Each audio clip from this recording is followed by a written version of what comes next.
எரேமியா 17:7. கர்த்தர் மேல் நம்பிக்கை வைத்து கர்த்தரை தன் நம்பிக்கையாக கொண்டிருக்கிற மனுஷன் பாக்கியவான். அல்லேலூயா. கர்த்தர் மேல் நம்பிக்கை வைத்து கர்த்தரை தன் நம்பிக்கையாக கொண்டிருக்கிற மனுஷன் பாக்கியவான். நம்ம யார் மேலே நம்பிக்கை வைத்திருக்கிறோம்? ஆண்டவர் மேலேயா இல்லை மனுஷன் மேலேயா அப்படிங்கிறதான் நம்ம இன்றைக்கி பார்க்க போகிறோம். அல்லேலூயா. சரியா? அப்போ ஆண்டவர் மேலே நம்பிக்கை வைக்கிற மனுஷன் பாக்கியவானாக இருப்பான் என்று வேதம் தெளிவாக சொல்லுகிறது. இங்கிலீஷில் நம்ம பார்க்கும் பொழுது, but blessed is the one who trusts in the Lord, whose confidence is in him. in himனா ஆண்டவர் மீது நம்பிக்கை. அல்லேலூயா. அப்போ நம்ம எந்த ஒரு காரியமாக எடுத்துட்டாலும், அது ஒரு வேளை படிக்கிற காரியமாக இருக்கலாம், வாழ்க்கையில் ஏதாவது தொழில் பண்ணுற காரியமாக இருக்கலாம், எந்த காரியமாக இருந்தாலும் யார் மேலே தான் நம்பிக்கை வச்சுருக்கணும்? ஆண்டவர் மேலே நம்பிக்கை வச்சுருக்கணும். மனுஷன் மேலே வச்சுருக்கிறோமா? அநேக நேரங்களில் நம்ம ஏதாவது ஒரு உதவி பெறுவதற்காக, ஒரு காலேஜில் சீட் வாங்குறதுக்கோ அல்லது ஏதாவது ஒரு தொழில் சம்மந்தப்பட்ட காரியங்கள் செய்வதற்கோ, பணத்திற்கோ யாரை தான் நம்ம சார்ந்திருப்போம்? மனுஷனை சார்ந்திருப்போம். ஆனால் வசனம் சொல்லுகிறது தெளிவாக, கர்த்தர் மேல் நம்பிக்கை வைத்து கர்த்தரை தன் நம்பிக்கையாக கொண்டிருக்கிற மனுஷன் பாக்கியவன். அவன் தான் ஆசீர்வதிக்கப்பட்டவன். நம்ம மற்ற ஆட்கள் மேலே வைக்காமல் ஆண்டவரை நம்பிக்கொண்டு இருக்க கர்த்தர் நமக்கு உதவி செய்வாராக. நம்ம ஒரே ஒரு ராஜாவை நம்ம பார்ப்போம். 2 நாளாகமம் 20ஆம் அதிகாரம் 1-2 வசனங்கள் வாசிக்க கேட்போம். இதற்கு பின்பு மோவாப் புத்திரரும் அம்மோன் புத்திரரும் அவர்களோட அம்மோனியருக்கு அப்புறத்தில் உள்ள மனுஷரும் கூட யோசபாத்திற்கு விரோதமாய் யுத்தம் பண்ண வந்தார்கள். சிலர் வந்து யோசபாத்தை நோக்கி, உமக்கு விரோதமாய் ஏராளமான ஜனங்கள் கடலுக்கு அக்கறையில் இருக்கிற சீரியாவிலிருந்து வருகிறார்கள். இதோ அவர்கள் எங்கேதியாகிய ஆசோன் தாமாரில் இருக்கிறார்கள் என்று அறிவித்தார்கள். இந்த இடத்துல யோசபாத் என்றதான ஒரு ராஜாவை நம்ம பார்க்கிறோம். இந்த யோசபாத் ராஜாக்கு விரோதமாக ஒரு யுத்தம் பலத்தது என்று பார்க்கிறோம். 1வது வசனத்தில் 20:1 யுத்தம் பண்ண வந்தார்கள். யாருக்கு விரோதமாக? யோசபாத் ராஜாக்கு விரோதமாக. அப்போ வரும்போது எவ்வளோ பேர் வர்றாங்கன்னா, 2வது வசனம் சொல்லுகிறது, உமக்கு விரோதமாய் ஏராளமான ஜனங்கள் கடலுக்கு அக்கறையில் இருக்கிற சீரியாவிலிருந்து வருகிறார்கள். சரியா? அப்போ ஏராளமான ஜனங்கள். ஏராளம்னா எவ்வளோ இருக்கும்? ஆயிரங்கள் இருக்கலாம், லட்சங்கள் இருக்கலாம், கோடிகள் இருக்கலாம். ஹல்லேலூயா. ஆமென். இந்த இடத்துல 2வது வசனத்தில் பார்க்கும்போது யாருக்கு விரோதமாக வந்தாங்க? யோசபாத் என்றதான ராஜாக்கு விரோதமாக ஒரு பெரிய படையே வர்றாங்க. விரோதமான ஏராளமான ஜனங்கள். அப்போ வரும்போது இந்த யோசபாத் என்ன செஞ்சார் தெரியுமா? அதை தான் நம்ம பார்க்க போகிறோம். இந்த யோசபாத் 4வது வசனத்தில் பார்க்கும் பொழுது அவர் என்ன செஞ்சார்னா, எல்லாரும் கர்த்தரை தேடும்படியாக ஒரு இடத்துல கூடினார்களாம். அல்லேலூயா. சரியா? ஒரு இடத்துல கூடி அவங்க என்ன செய்கிறாங்க? அந்த வசனம் கடைசி வரிகள் சொல்லுகிறது, யூதா ஜனங்கள் கர்த்தரிடத்திலே சகாயம் தேட கூடினார்கள். சரியா? சகாயம் தேடுவதற்காக யோசபாத் அவனுடைய ஜனங்கள் எல்லாம், ஏன்னா அவங்களுக்கு விரோதமான ஏராளமான ஜனங்கள் வர்றாங்க, இவங்கள்ட்ட அந்த பலன் இல்லை. பொதுவாக ராஜாக்கள்கிட்ட என்னெல்லாம் இருக்கும்? பணபலம் இருக்கும், படைபலம் இருக்கும். சரியா? ஆமென். அது ஆள்பலம் இருக்கும். ரைட்டா? அது மாத்திரமல்ல, அவங்கள்ட்ட வெப்பன்ஸ் இருக்கும். என்ன வெப்பன்ஸு? என்னென்ன துப்பாக்கி, வீரங்கி, அந்த நாட்களில் என்னதெல்லாம் உண்டோ எல்லாத்தையும் வச்சுருப்பாங்க. அவ்வளவு வச்சிருந்தாலும் கூட அவங்களால என்ன செய்ய முடியல? ஜெயிக்க முடியாதுன்னு அவருக்கு தெரியும். யாரை நம்பினா ஜெயிக்கலாம்? ஆமென். அல்லேலூயா. தேவனை நம்பினால் மாத்திரம்தான் நம்ம ஜெயிக்க முடியும் அப்படின்னு யோசபாத் ராஜாவுக்கு நல்லா தெரிந்தது. அதனால தான் அந்த 20ஆம் அதிகாரம் 12வது வசனத்தில் வாசிக்கும்போது, எங்களுக்கு விரோதமாக வந்த இந்த ஏராளமான கூட்டத்திற்கு முன்பாக நிற்க எங்களுக்கு பலன் இல்லை, நாங்கள் செய்வது இன்னதென்று தெரியவில்லை, ஆகையால் எங்கள் கண்கள் உமையே நோக்கி கொண்டிருக்கிறது. அல்லேலூயா. ஆமென். ஏராளமான ஜனங்கள் வருகிறபடினாலே நாங்கள் என்ன செய்யணும் எங்களுக்கு தெரியலை. அதனால் நாங்கள் யாரை நோக்கி கொண்டு இருக்கிறோம்? உமையே நோக்கி கொண்டிரு. அந்த வார்த்தைகளை வாசிங்க. ஆகியால் எங்கள் கண்கள், சொல்லுங்க, ஆகியால் எங்கள் கண்கள் உமையே நோக்கி கொண்டிருக்கிறது. நம்ம கண் யாரை பார்த்துட்டு இருக்கணும்? ஆண்டவர் சமூகத்துக்கு வந்த உடனே யாரை தான் நம்ம பார்க்கணும்? இயேசுவை மாத்திரம் பார்க்கணும். ஆண்டவருடைய வார்த்தைகள், நம்ம ஊழியர் மூலமாய் வருகிற வார்த்தைகள், பாடுகிற பாடல்கள், அதெல்லாம் நம்மளுடைய கவனம் ஃபுல்லாக எங்கே இருக்கணும்? ஆண்டவருக்குள்ளே இருக்கணும். பள்ளிக்கூடம் நடந்துட்டுருக்கும் பொழுது ஒரு கிளாஸில் என்ன செஞ்சாங்கன்னா, மாணவர்கள்லாம் உட்காந்துருந்தாங்க. அப்போ கவனிச்சிட்டு இருக்கும்போது ஒரு தம்பி மட்டும் மேலே பார்த்துட்டு இருந்தானாம். சரியா? ஒரு தம்பி என்ன செஞ்சுட்டு இருந்தான்? மேலே பார்த்துட்டு இருந்தான். அப்போ உடனே சார் கேட்டாங்க, எல்லாம் உங்களுக்கு நான் சொல்லி கொடுத்தது எல்லாம் உங்களுக்கு மனதில் நுழைஞ்சிருச்சா? உங்கள் மைண்டுக்குள்ளே நுழைஞ்சிருச்சா அப்படின்னு சொன்னோடனே, ஆமாம் சார், எல்லாம் நுழைஞ்சிருச்சு, வால் மட்டும் நுழையலான்னு சொன்னாராம். அல்லேலூயா. அப்படின்னு என்ன அர்த்தம்? அங்கே ஒரு பள்ளி போய்கிட்டு இருக்குது, அந்த பள்ளியோடைய வால் மட்டும் போகாமல் இருந்ததான். அதை பார்த்து அவன் சொன்னான், வால் மட்டும் இன்னும் போகலை அப்படின்னு சொன்னானான். பார்த்தீங்களா? ஆமாம். அப்போ அவன் கவனம் எங்கே இருந்தது? சார் நடத்தின பாடத்தில் இருந்ததா? இல்லை, அவனுடைய கவனம் ஃபுல்லாக பள்ளி மேலே இருந்தது. அது மாதிரி நம்ம இல்லாதபடி தேவ சமூகத்துக்கு வந்தாலும் சரி, நம்முடைய வாழ்க்கையிலனாலும் சரி, ஆண்டவரையே நம்பிக்கொண்டிருக்கணும். அல்லேலூயா, அல்லேலூயா. சொல்லுவோமா எல்லாரும் சேர்ந்து? அல்லேலூயா. அப்போ ஆண்டவரை நம்பிக்கொண்டு இருக்கிற மனுஷன் தான் யார்? பாக்கியவான் என்று சொல்லப்பட்டு இருக்கிறது. அடுத்து நம்ம பார்க்கும்போது ரெண்டாவது ஒரு அருமையான ஒரு நபரை நம்ம பார்ப்போம். நியாயாதிபதிகள் 7ஆம் அதிகாரம் 16வது வசனத்தை எடுத்துக்கொள்வோம். நியாயாதிபதிகள் 7:16. அந்த 300 பேரை 3 படையாக வகுத்து அவர்கள் ஒவ்வொருவன் கையிலும் ஒரு எக்காளத்தையும் வெறும் பானையையும் அந்த பானைக்குள் வைக்கும் தீவெட்டியையும் கொடுத்து, இந்த வார்த்தைக்கு போவதற்கு முன்பதாக 20-21 வாசிங்க. 21-22. பின்பு அவன் ஜனத்தோடே ஆலோசனை பண்ணி பரிசுத்தமுள்ள மகத்துவத்தை துதிக்கவும் ஆயுதம் அணிந்தவர்களுக்கு முன்னாக நடந்து போய் கர்த்தரை துதியுங்கள், அவர் கிருபை என்றும் உள்ளதென்று கர்த்தரை பாடவும் பாடகரை நிறுத்தினான். அவர்கள் பாடி துதி செய்ய தொடங்கின போது யூதாவுக்கு விரோதமாய் வந்த பதிவிருந்த அம்மோன் புத்திரரையும் மோவாபியரையும் சேயீர் மலை தேசத்தாரையும் ஒருவருக்கு விரோதமாய் ஒருவரை கர்த்தர் எழும்ப பண்ணினதினால் அவர்கள் வெட்டுண்டு விழுந்தார்கள். அல்லேலூயா. சரி, இப்போ ஒரு இடத்துல கூடினாங்கன்னு சொன்னேன். கூடி இருந்து ஆண்டவரை நோக்கி பார்க்குறாங்க. பார்த்த உடனே அடுத்து அவர் பாடகரை எல்லாரும் நல்லா துதிக்க ஆரம்பிக்கிறாங்க. பாடல்களை நிறுத்தி, பாடல் குழுவினர், இப்போ நம்ம சபையில் பாடல் குழுவினர் இருக்கிறாங்க, அப்படி தானே? பையன்க கொஞ்சம் பேர் இருக்கிறாங்க, பிள்ளைங்க கொஞ்சம் பேர் இருக்கிறாங்க. அவளை வேற நிறுத்தி அவளை பாடல்களை பாட பாட பாட பாட என்ன செஞ்சாங்களாம்? அவங்களுக்குள்ளே வெட்டுண்டு மரித்து விட்டார்கள். அல்லேலூயா. அப்படி தானே போட்டிருக்கு. ஒருவருக்கு விரோதமாக ஒருவரை கர்த்தர் எழும்ப பண்ணினதினால் அவர்கள் வெட்டுண்டு விழுந்தார்கள். அவங்களுக்குள்ளே எதிரி ஆயிட்டாங்க. வாள் எடுத்து, அவங்களுக்குள்ளே இருக்கிற வாள் எடுத்து இப்படி என்ன செஞ்சிட்டாங்க? தாங்களே என்ன செஞ்சிட்டாங்க?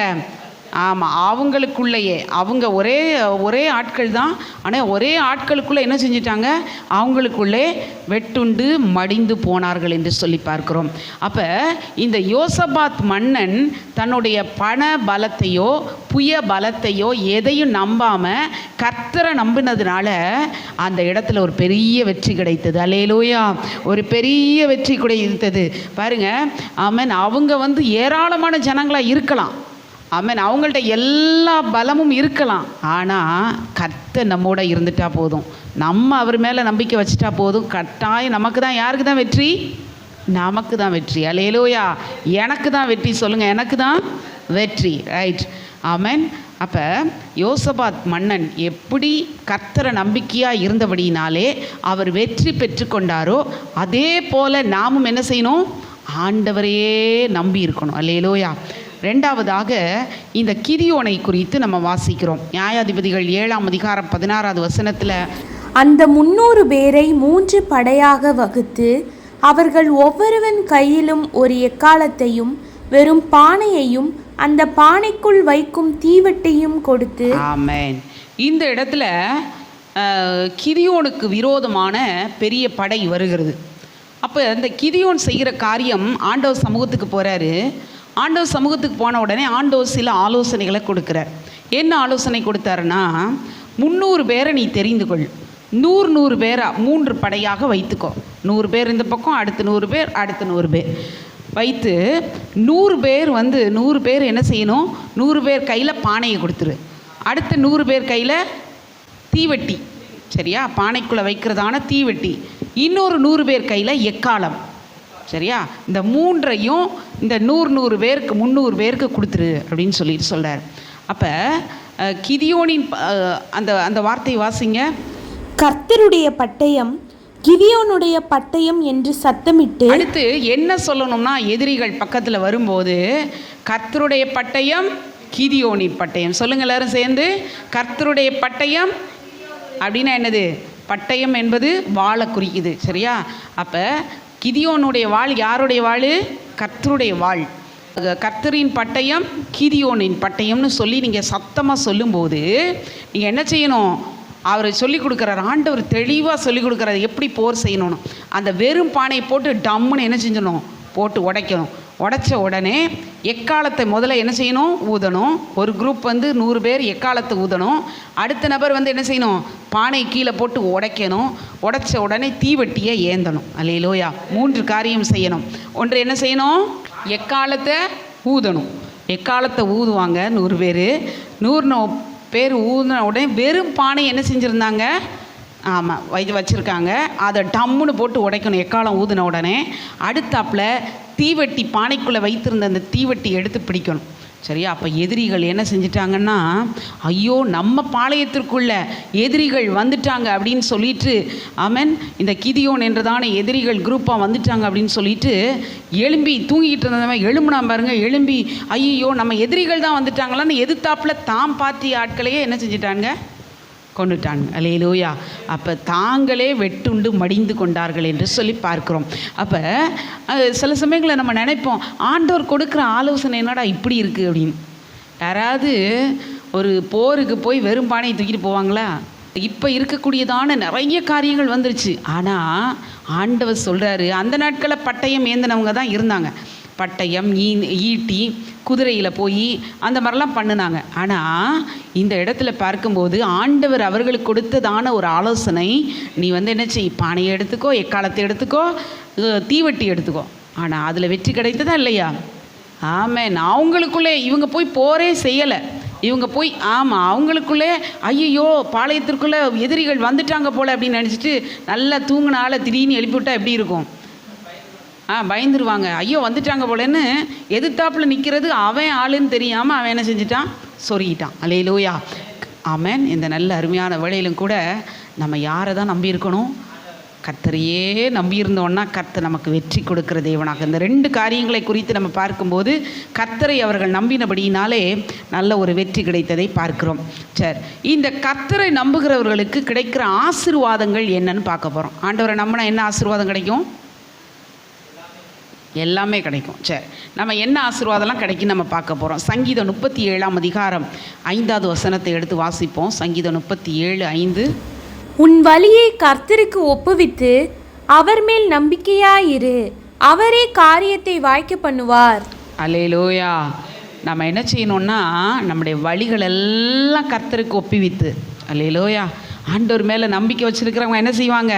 அவங்க வழியெல்லாம் ஆண்டவருக்கு என்ன செஞ்சுருவாங்க? ஒப்பு கொடுத்துருவாங்க. ஒப்பு கொடுத்தோன்னா காரியத்தை அவரே வாய்க்க பண்ணுவார். பாருங்கள், ஒரு சம்பவம் நான் கேள்விப்பட்டேன். என்ன சம்பவம்னா, ஒரு அருமையான மலை பாதை வழியை, இப்போ நம்ம வயநாடு கேள்விப்பட்டோம்ல, அதில் என்ன செஞ்சது? மழை பெய்து பாறைகள் எல்லாம் என்ன செஞ்சது? அப்படியே சரிந்து நிலச்சரிவு உண்டாகி நிறைய உயிர்கள் போயிருச்சு.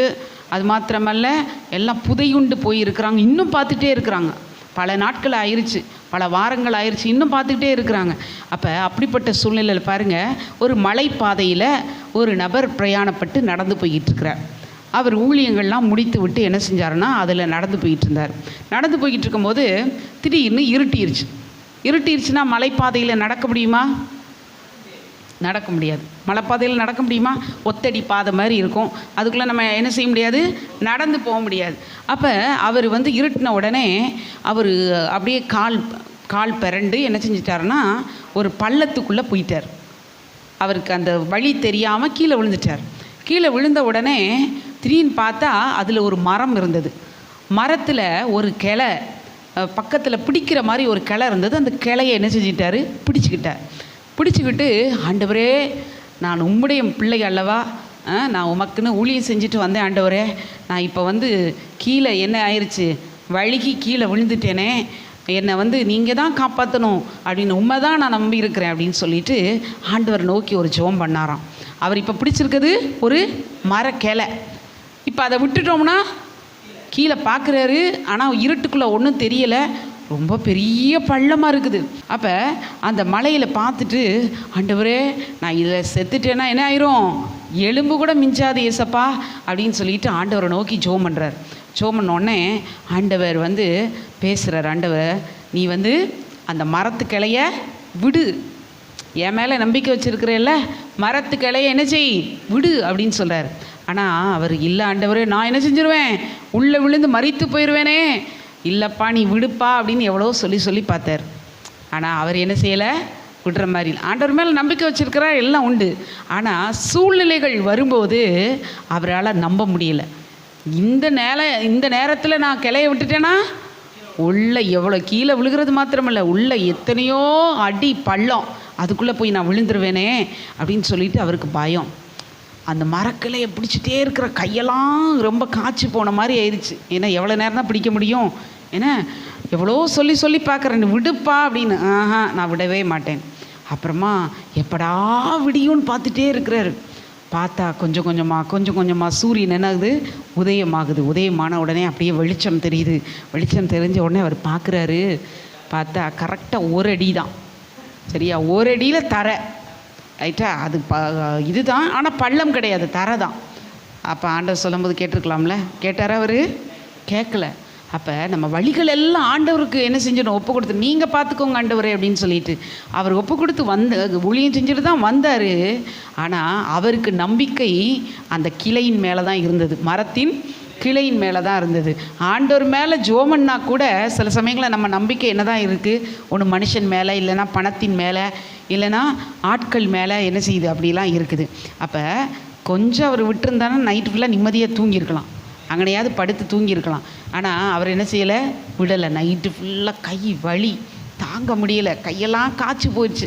எவ்வளோ நேரம் தான் மரக்கிளையை பிடிச்சிட்டு இருக்கிறது, மணிக்கணக்காக பிடிச்சிட்டு இருக்கிறாரு.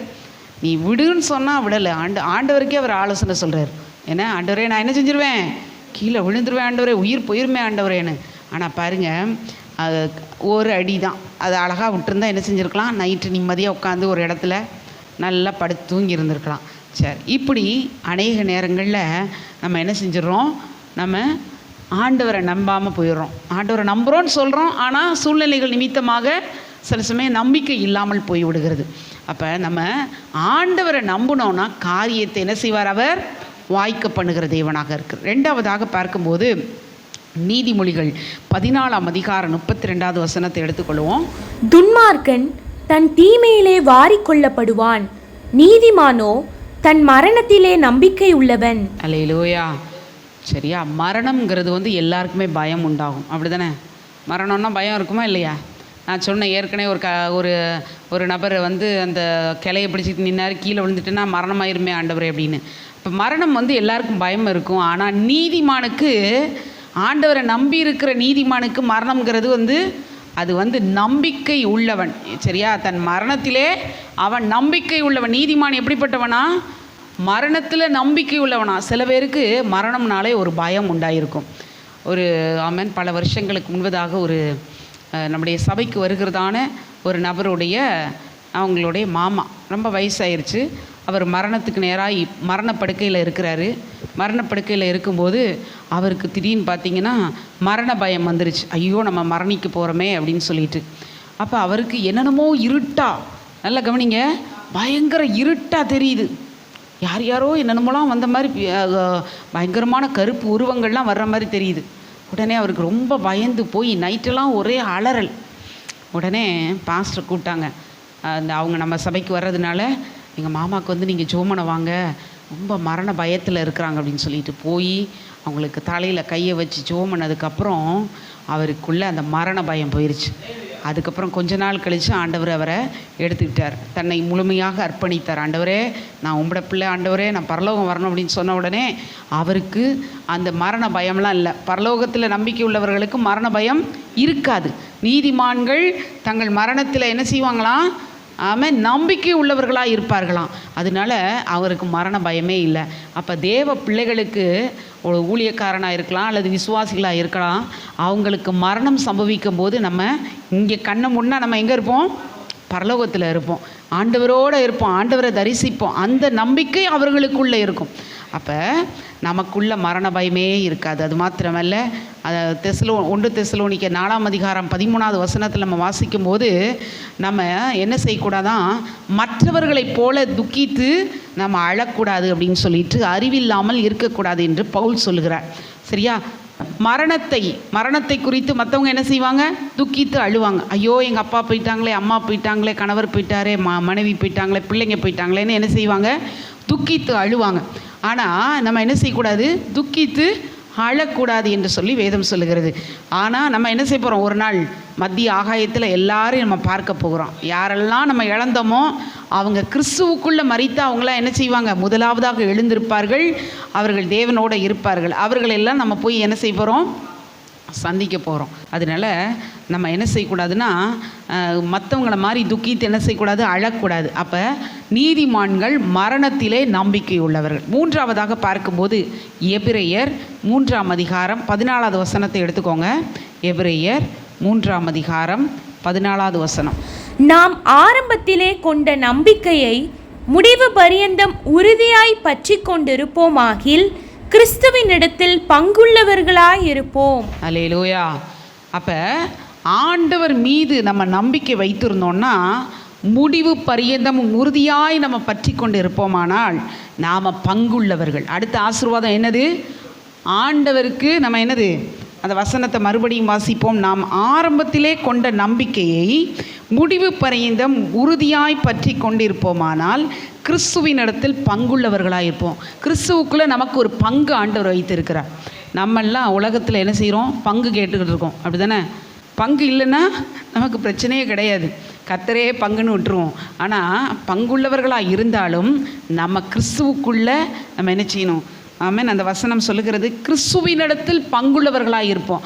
ஆண்டவர் மேலே நம்ம நம்பிக்கை வைத்திருக்கிறவங்களுக்கு பங்கு யார் தான்? ஆண்டவர் தான். அல்லேலூயா. சரியா? அதனால தான் மரியாள் தன்னை விட்டு எடுபடாத நல்ல பங்கை தெரிந்து கொண்டாள் என்று சொல்லி பார்க்கிறோம். சரி, 4ஆவதாக நம்ம பார்க்கும் பொழுது எரேமியா, அதே எரேமியா 17ஆம் அதிகாரம், அதுலேருந்து தான் வாசித்தோம். 17:8 எடுங்க.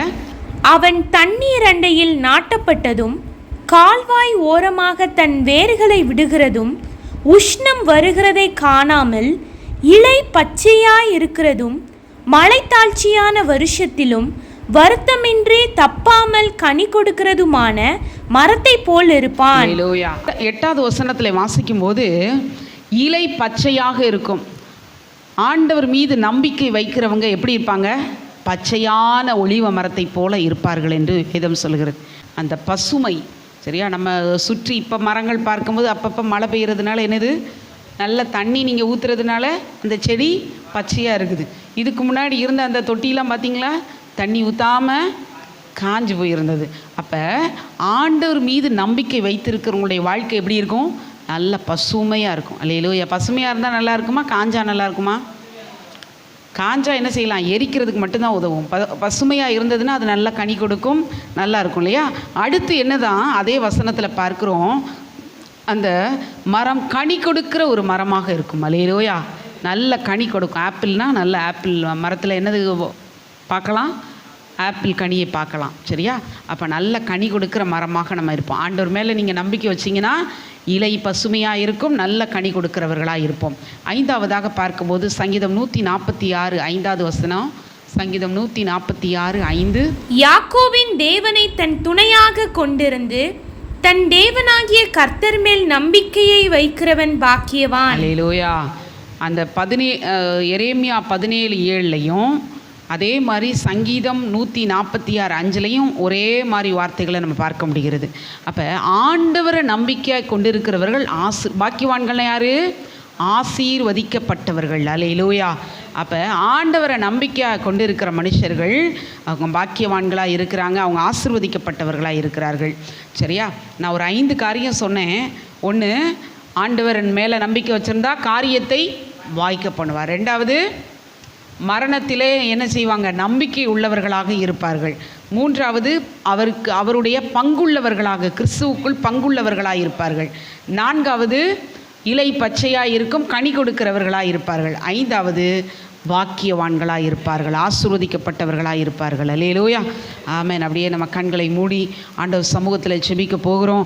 கர்த்தர் மேல் நம்பிக்கை வைத்து கர்த்தரை தன் நம்பிக்கையாக கொண்டிருக்கிற மனுஷன் பாக்கியவான். அல்லேலூயா. அப்படியே நம்ம ஆமென் கண்களை மூடி ஸ்தோத்திரம் பண்ணுவோம். கர்த்தரை தெய்வமாக கொண்டோ இதுவரையில் வெட்கப்பட்டதில்லை, அவரையே ஆதரவாய் கொண்டோ நடுவழியில் நின்று போவதில்லை. வேண்டும் போதெல்லாம் என் பதிலானாரே, வாழ்க்கை முழுவதும் என் துணையானாரே. செபிக்கும் போதெல்லாம் என் பதிலானாரே, வாழ்க்கை முழுவதும் என் துணையானாரே. ஆராதிப்போமே அவரை முழுமனதா, ஆராதிப்போமே அவரை தலைமுறையா, ஆராதிப்போமே அவரை முழுமனதா, ஆராதிப்போமே அவரை தலைமுறையா.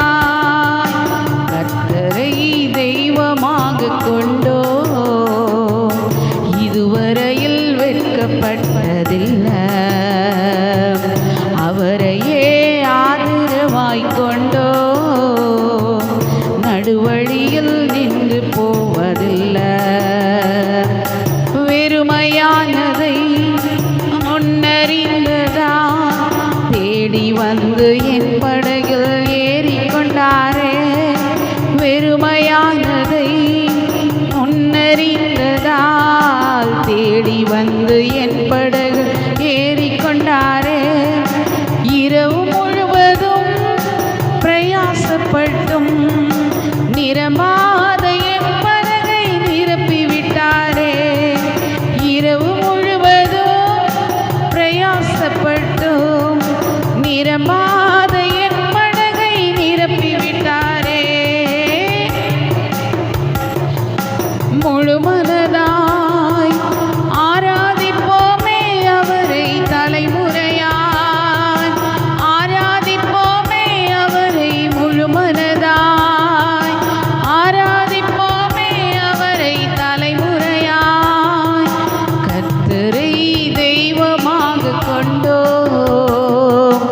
இதுவரையில் வெட்கப்பட்டதில்லை, அவரையே ஆதரவாய் கொண்டோ நடுவழியில் நின்று போவதில்லை. கர்த்தரை தெய்வமாக கொண்டோ